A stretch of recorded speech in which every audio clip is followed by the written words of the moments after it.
Okay, so in this example, we are going to do a pull request on the persona bar project, and the one I've chosen is to add back the host settings for the host email into the persona bar.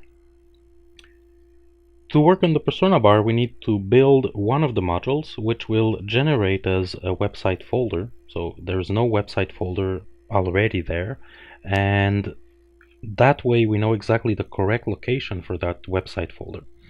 Then we have like two options. Either we build a website on that folder for our testing, and here we can do it because the website folder is ignored by GitHub, so it's not tracked. So we can put anything we want in that folder and run off of that one. Or another option is to create a symbolic link, which means that symbolic link will act as another folder. And we're gonna demo that. But the two options are equally valid, so you choose whatever you prefer. And then the thing that's a bit different than the other things is that we have like two individual parts. We have the back end, which will be working inside of Visual Studio, and for the front end, we'll be running inside of Visual Studio Code. And we will use Yarn that we previously installed to get all the dependencies we need for the front end, and we'll also use it with Webpack to have a live server where you can test your settings quickly without having to build every time you do a small front-end change. So let's demo this out. I'm gonna grab again my virtual machine, and we are going to clone. Obviously you would have to fork it first, and then we are going to clone the admin experience. As I said, they used to be separate repositories. They were merged recently into a single Dnn.AdminExperience. Again, we want to put this in a location that has a short path. So I'm going to use on my PC, on my C drive, the DNN folder here. And we're going to clone this.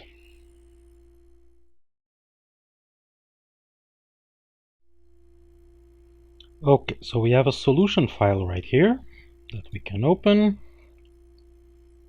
and that's gonna open the Visual Studio solution, which includes all of the back-end stuff, so all of the code that runs on the server.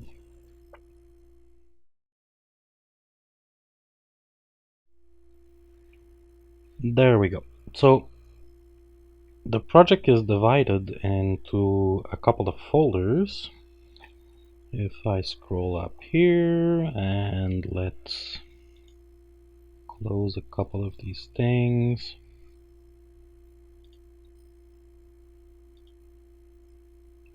So there's one project that's outside of all these folders, which is the NuGet packages project. So we want to build this one in order to pull all of the server-side dependencies. So that's going to pull all the DLLs we need to reference from the other projects.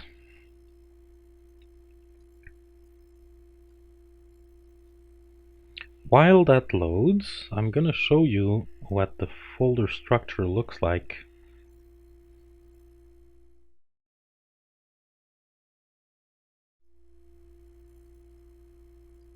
So as you can see here, we have the NuGet packages, which was this project, and this is going to download all our dependencies into this packages folder. And then we have those three folders, basically the edit bar, the extensions, and the library. So this is the edit bar that you see on the bottom. The extensions are each of the modules, and the library is the actual persona bar project, and that the extensions go together with the library basically. So now that we get all our dependencies, we can expand the extensions folder.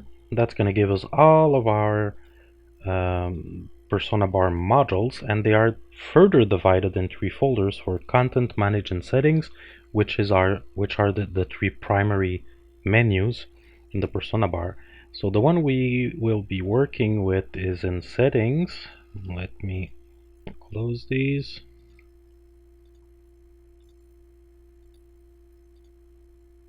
So there's one project for each of the extensions, each of the modules.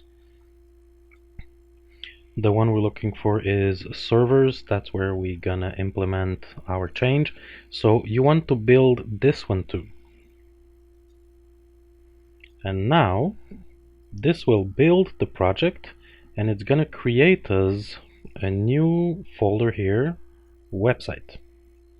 So if we expand website, we can see that it's going to build a DLL for that module, which is the persona bar servers. Because we're building in debug mode, we also get the symbols, and it's going to also copy everything here from the views into the correct module folder. So you have the servers HTML, you have a scripts folder here with the bundle, which is minified, and the servers here, which basically loads the bundle. We'll look at this a little bit more in details. You have your resource files. So basically when you build, that pushes everything into that website folder. But we don't have an actual website here yet. So that's where you have two options. Either you install DNN into this folder, or we can create a symbolic link.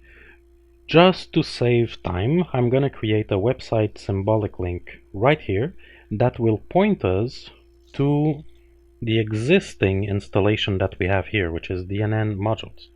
So this is running, we know it works, we can point it to there. So in order to do that, there is no UI in the Windows Explorer, so we need to use a command prompt. I'm not sure if we need to be in administrator mode or not, but let's not take any chances and let's do it that way. So I need to go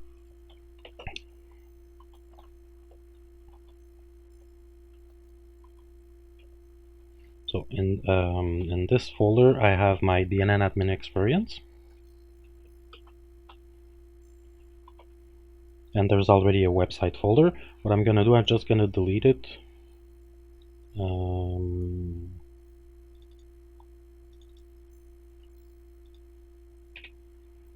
There we go.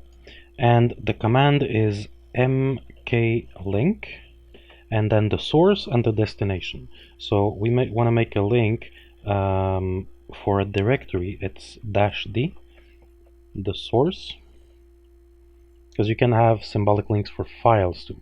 And the destination will be C DNN modules. And the command is incorrect. Hold on a second. So it's not -d, it's rather /d. Okay, so we have a website symbolic link that points back to CDNN modules. So this here comes as a shortcut icon, and if you open that, it's exactly as if you were on the other one. So when we will build, it's gonna push everything into that bin directory and desktop modules directory automatically, so we can have that on the site as soon as we build.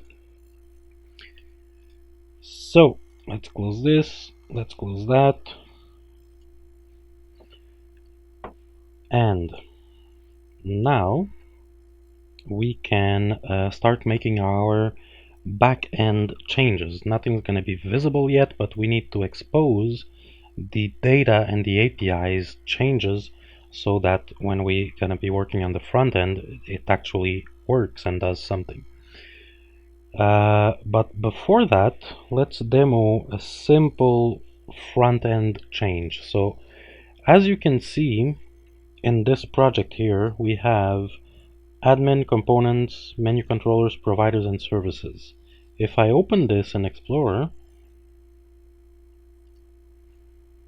there's an additional folder, servers.web, that does not show up here. And this contains all the front end stuff. So we're gonna open this in Visual Studio Code. And inside of that, let me put you this bigger. Inside of that we have a source folder that contains all our source to build the front end. And this is modern JavaScript, so you're going to see JSX files, you're going to see less, and all of this yarn and Webpack will minify them to make our bundle. So let me open here an integrated terminal. You can do that in the command prompt too.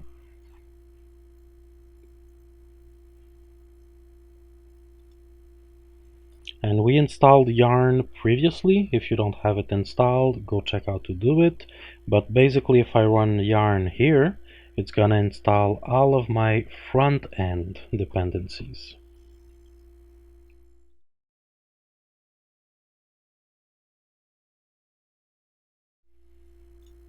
Okay, so this took a little time. I kind of fast forward this to not make you wait on it, and all the dependencies are now downloaded, so we can run our first build, and this will allow us to have a live server, so that changes we make here will be visible directly without having to rebuild the whole project. Okay, so what we're gonna do, we're gonna run yarn webpack, and this will fire up the development server, which is a really small server that will serve our front end minified JavaScript, which is the bundle. And if you go into the Webpack config, this is how you configure where that will be served from. So you have a URL here and you have the file name. Okay, so if I take this URL and I copy that into the browser, and to that I append the file name that's being produced,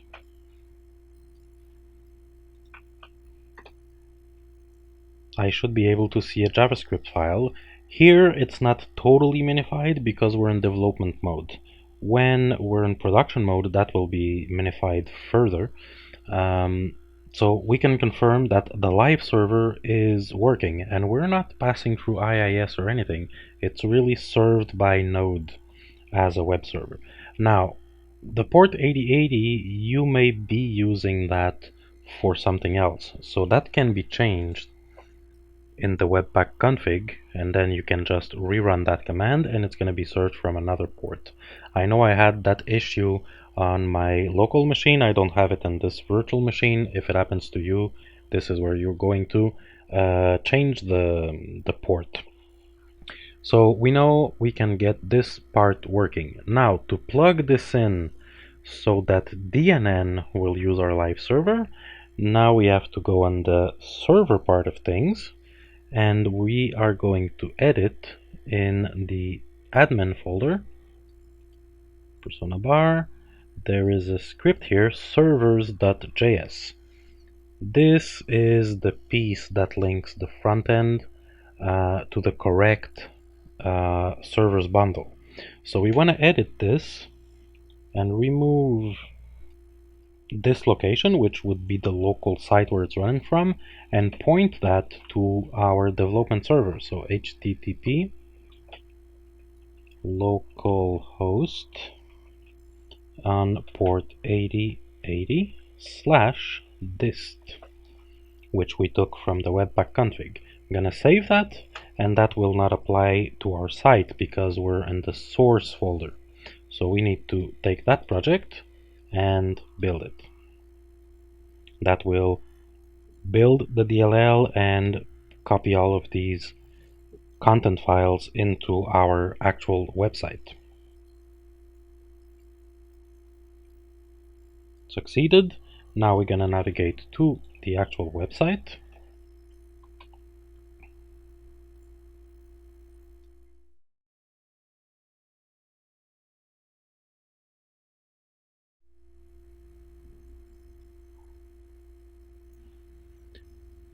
And we are going to log in order to see the persona bar.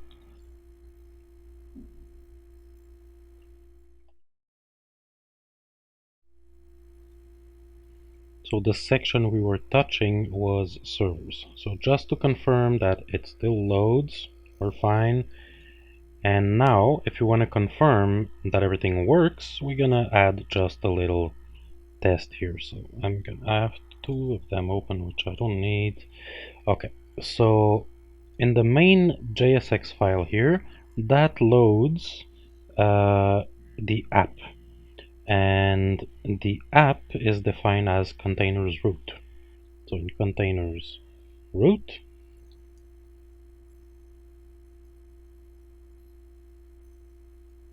it either loads root prod or root dev. So let's go, I don't know, root dev, and we're gonna see that it loads the app, and then it loads DevTools, and the app is in components app.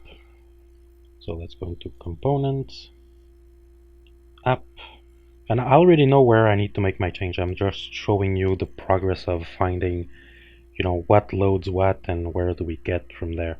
So this loads persona bar page header, and then it loads the body, and that closes the persona bar page. So what's in the body? We go in the top, and the body is loaded from body. So if we go into body, we can see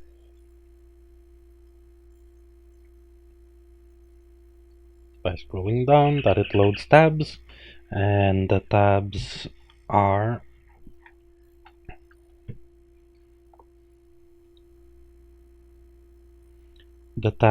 right here. So that loads the Dnn tabs, and so on and so forth. That's how you find, you know, where you want to do your changes. In our case, I already did it in advance, so I know where it is. It's in components, tabs, and it's going to be SMTP server. So this is the place that I want to edit. So just to test, to make sure everything is working, we are going to the render method, and this is all the HTML, well, the React components where it's getting rendered. So I'm just gonna go, let's say at the top of this, we see we have a left pane, and here we have the SMTP server options. Let's say right here, I'm just gonna add an h1, is this working, close my h1, and just save the file. Now notice the terminal on the bottom. As soon as I save the file, it's going to detect that there was a change, and it's going to push that on the live server. So if I go to the website and I do a refresh, server settings, and we see is this working shows right here. So I didn't have to build anything, just save the file, refresh, and you're good to go. Now I'm gonna undo that change because that was just us testing. I'm gonna save the file, gonna reload again. We are good. And now I'm gonna go into Visual Studio, and now we're gonna actually do the real thing that we wanted to do to fix. And in order to do that, I'm gonna create a new branch for our issue. So let's go find our issue number.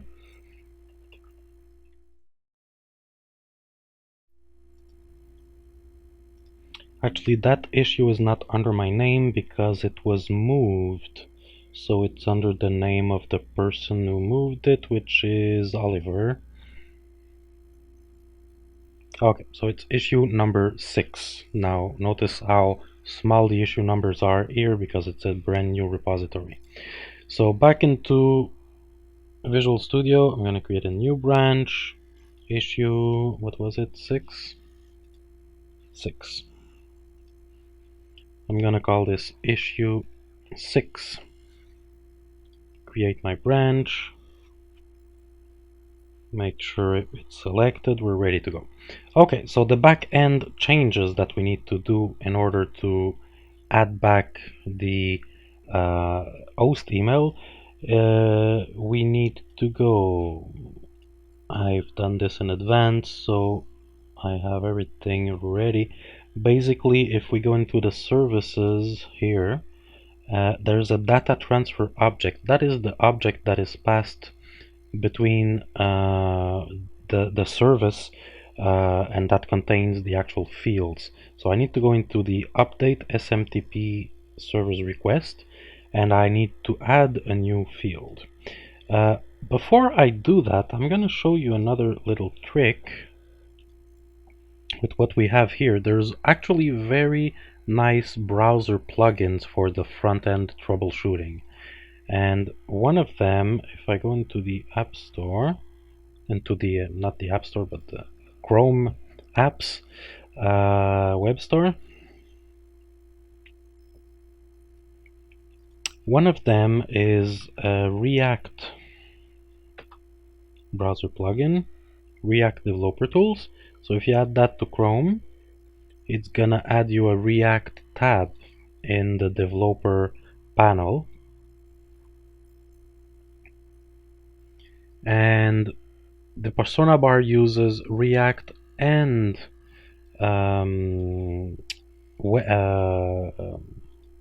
Redux. So there's also a browser plugin for helping in Redux development, which is Redux Dev Tools. Add that extension. Okay, now if I go back into the website here and I open the developer command prompt, developer panel, you're gonna see Redux here. Now let me refresh the page.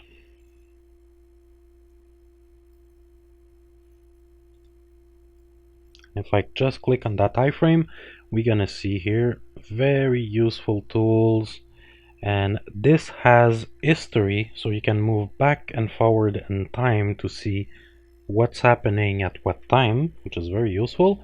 Plus you also have, if I go here in the SMTP server settings, you also have the state, which is very nice to have.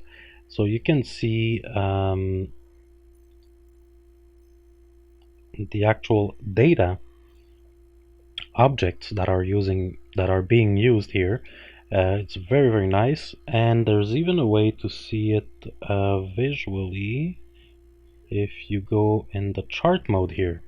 So this is awesome to have an idea of the relations between those different things. So we have a state object, and that state object has all these objects inside of it, and then there's one SMTP server object which has SMTP server info and other things. And in the SMTP server info we have an object for host and an object for site, and then inside of these objects there's all these things. So basically we want to add into the host object, we want to add SMTP host email. Okay, so we need to have that in our backend, which is what I'm adding here. So public string SMTP host email. Right now this does nothing except having an actual field that can expose that property. So since this is the backend, we will have to build it before that's visible. That's our data object. Now to actually link that, we need to go into the service controller, which is SMTP host controller right here. So we don't need that for the admin, only the host will have this. So we don't need to modify both. And now there is a method to get the settings, one method to update the settings. So on the method that gets, It's gonna be at around line 70. It's gonna be line 66 roughly here. SMTP password. So right after SMTP password, I'm gonna add SMTP host email equals. Okay, so the host email comes from the DNN API. So host controller dot instance dot get string get string, yeah, and the setting name is host email. That's exactly how it's in the database. So this uses the DNN API and exposes that into our dynamic object that's passed to the view. We don't need it for the site. So the next change we need to do is on the update method, which is an HTTP post, update SMTP settings, and right after the SMTP password, we'll do a host controller. Now it's exactly what we did above, but in reverse. So basically we're using the DNN API to update the setting named host email, and this will be request dot SMTP host email. This is what we created in our DTO, in our data transfer object. That's why we needed to have it there. And this should be that. So we have what we need to pull it and to push it. Okay, so for the backend, we should be done. Now let's build that project so those changes are available. That will cause the website to restart because we're replacing the DLL. So let's refresh the site.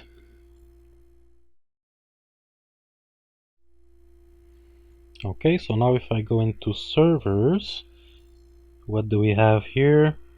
SMTP host email, which is available, and we even have the value. So it's very nice at inspecting stuff. So even though I'm gonna close it now because that's what I wanted to show, even though there is still no UI, there's nothing built here, we can still explore the data that's available for us. Now I want to add this. I can close that and do another refresh so we see this a bit larger. Okay, so the left column is pretty full, so I was thinking of adding it in the right section here, but it has nothing to do with the SMTP SSL, so I want to add a separator line on the bottom here and add a field just like these ones here, you know, with the label, information. It needs to show that it's a host setting, and a text box to enter the data. So that's all front end stuff, and it's going to be at about line 64 of this file from my notes. Okay, so here we have our update request. Remember the object we did in the backend, so we need to have about the same information here. So right after SMTP password, I'm gonna add SMTP host email, and that's gonna be smtp settings.smtp host email. Okay,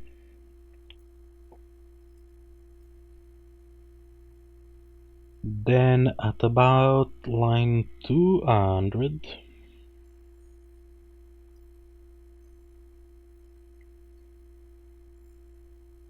I gonna have here this container basically has the SMTP username and password and the use SSL. So that's what contains our SSL field, and I want to add a border bottom to this. So border bottom, And this is just a CSS class that's used elsewhere to make a divider. So if I change that and I come to my page here and do a refresh, I now have a separator. We know it works. So it's pretty quick because you don't need to rebuild. And I'm stuck on one screen, but if you have two screens, that's pretty quick to change, save, and check on the other screen. And it's very quick development that way for the front end. Now we need to add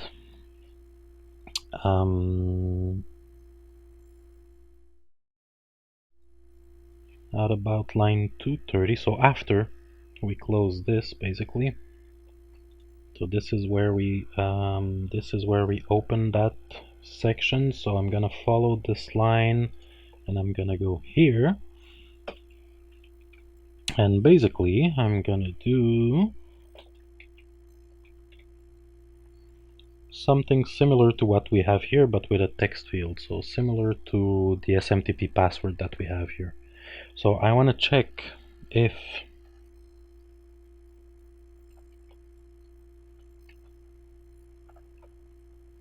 the SMTP settings are visible, and if we are in host mode. So I know from the code that's in here that it's that value that checks if we're editing for the site or for the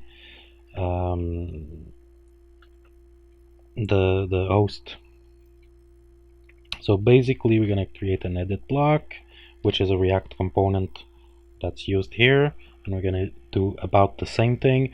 The label will be localized, so localization dot get, and we're going to use a key called pl host email that does not yet exist. We're going to have to create that.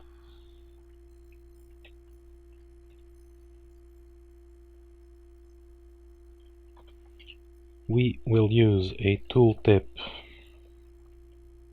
which would come from localization.get pl host email.help. Okay, just the way it's done up here, but with a new key. Is global is going to be equal to either true, right? Because we're going to display this only to the host, so it could be true, or it could be our global settings would do the same job, but since we don't display it for the site, it could be just true, one less thing to account for. And when we change it, we're gonna call the same thing here, but with a different value. We're gonna call this unchanged field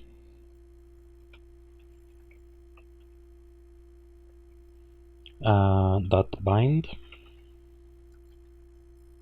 We're gonna pass this and our setting, which is SMTP host email. And we also need to pass in props dot errors, and this will be a new key, SMTP host email. And we are going to close our edit block. Let's save that. We see that it's gonna refresh this, and let's reload our page. If we did everything correctly, we should have here our host email setting with our help label. Now this is not localized, we're gonna add it to the localization, and we see that the data is not showing here, but it's a host settings, it only shows on the host page. So let's get the rest of this fixed. One of the things I forgot is to actually put the value here. So the value should be equal to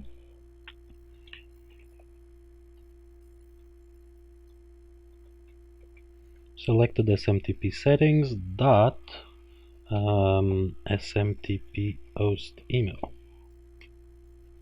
So that was one missing piece. The other missing piece is the localization. I'm gonna save this file, and now for the localization, it is not in the same directory here. So we have to get back into Visual Studio, and that will be in admin, persona bar, app local resources.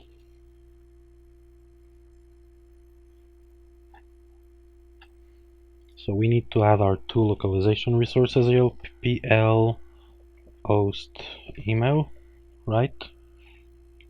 Just double check that.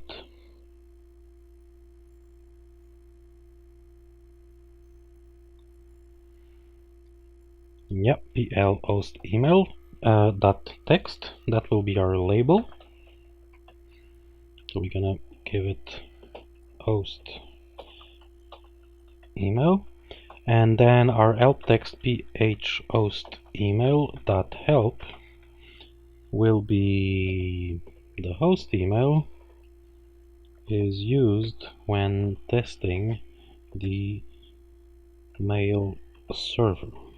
It can also be used by extensions to reach the person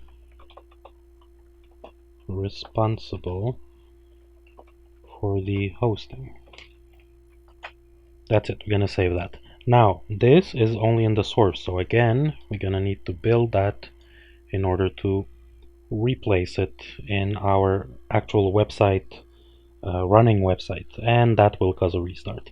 The other way, I could have just copy pasted that file into the correct location.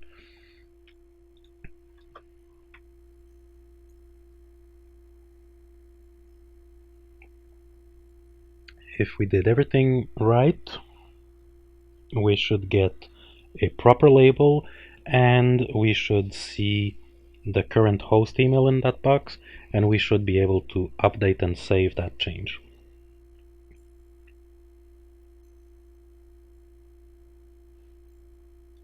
Server settings, we have a proper label, we have a proper help text that comes from the localization file, we can properly read the setting, and you probably want to test to make sure we can save the setting.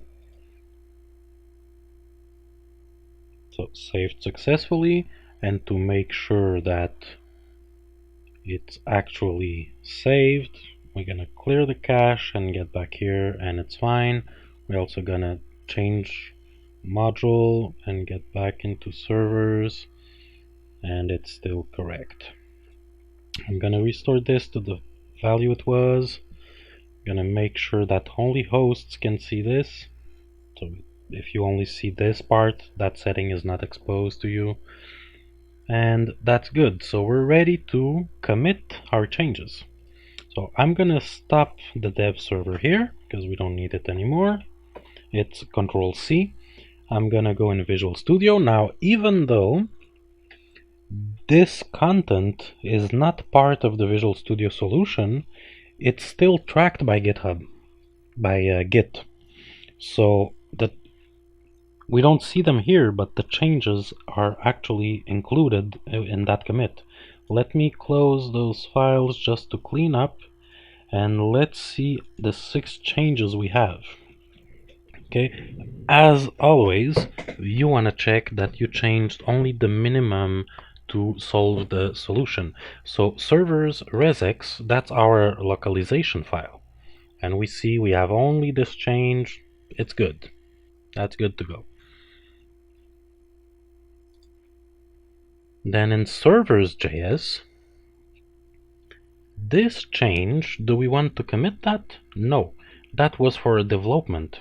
So we don't want to commit that, or it's going to break the actual working build of that module. So we need to clean up. We cannot commit everything. The stuff that's local, we need to not commit it. So I'm going to stage the resource file. this is something that I do want to commit, and then I'm gonna go one by one and make sure that's something I want to commit and that my commit is clean. So here we have a one-line change for this, and if I go lower, we have something that got replaced. So we basically changed the CSS class here in order to add a border to the bottom. That's good. And we've added our text field together with the label and everything, our edit block. That's good. So I want to commit that, so I'm gonna stage it. Next file is our data transfer object. We added one line here. That looks good. I want to commit that, so I'm gonna stage it. This file,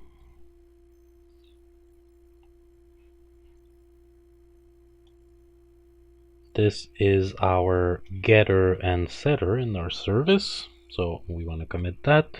Let's stage it.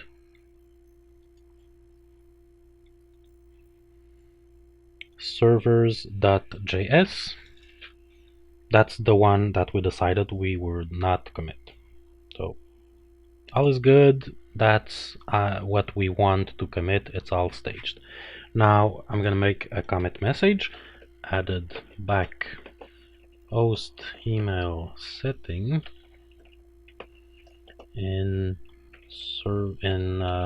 SMTP server configuration.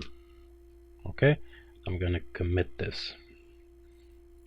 I'm gonna push that. Either you press the sync or this arrow here brings you exactly to the same place, and I'm gonna push that to my branch. And that's gonna make this change available to create a pull request. Back to GitHub. If I just go into one or the other, either on the upstream or on the origin, I'm gonna see already there's a recent change. What do you want to do with it? So I'm gonna create a pull request, and just like we did, we wanna have something descriptive. I'm gonna save some time by using what I already had. So I'm gonna switch from the virtual machine to my real desktop because I already did this pull request on the other repository. So what I'm gonna do, I'm gonna copy this. I'm gonna copy this. And I'm gonna go on the correct repository that was merged, create my pull request here, just so that I can copy paste. So basically I have testing steps. That's important because people who test may not know exactly what that issue was. So you want to explain how to test this so that in QA they know how it was working before, how it's working now. So basically I'm explaining here that in the database there's a host email setting that was used since DNN, I don't know what version, maybe since the start, and when they implemented the persona bar that was not implemented there, and that it can be used by modules, so we need a way to change it after the fact, and that's what I'm explaining here. It closes 604. It's not the case. It was on the old repository. On this repository it closes the issue number 6, and I'm going to create the pull request, and we are done. Again, if you never signed the CLA,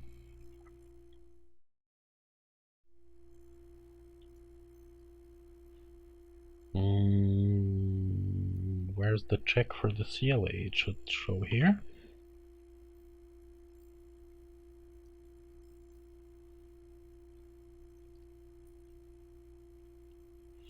Okay, there should be I don't know why it's not there. Maybe they did not implement this yet because the repository was moved, but there should be a check for the CLA here that you can go sign.